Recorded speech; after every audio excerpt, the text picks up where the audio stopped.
পঞ্চগড়ের বোদা উপজেলায় দীর্ঘ ১৯ বছর পর অনুষ্ঠিত হয়েছে বিএনপির দ্বিবার্ষিক সম্মেলন। শনিবার দুপুরে বোদা মডেল পাইলট সরকারি স্কুল অ্যান্ড কলেজ মাঠে জাতীয় ও দলীয় পতাকা উত্তোলনের মধ্য দিয়ে অধিবেশনের উদ্বোধন করেন জেলা বিএনপির আহ্বায়ক জাহিরুল ইসলাম। বোদা উপজেলা বিএনপির আহ্বায়ক আফাজুল ইসলামের সভাপতিত্বে সম্মেলনে প্রধান অতিথি ছিলেন বিএনপির কেন্দ্রীয় পল্লী উন্নয়ন বিষয়ক সম্পাদক ফরহাদ হোসেন আজাদ।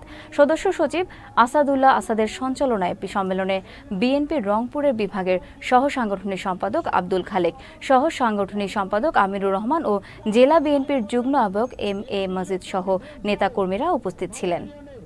আমাদের প্রিয় নেতা তারেক রহমান যে চিন্তা চেতনা ধারণা পোষণ করেন আগামী দিনে একটি বৈষম্যহীন মানবিক বাংলাদেশ, সে বৈষম্যহীন মানবিক বাংলাদেশ গড়ে তোলার ক্ষেত্রে আমরা প্রত্যেকটি নেতা খুব ঐক্যবদ্ধ এবং এই ক্ষেত্রে আমরা প্রত্যেকেই এতই সজাগ বা সচেতন।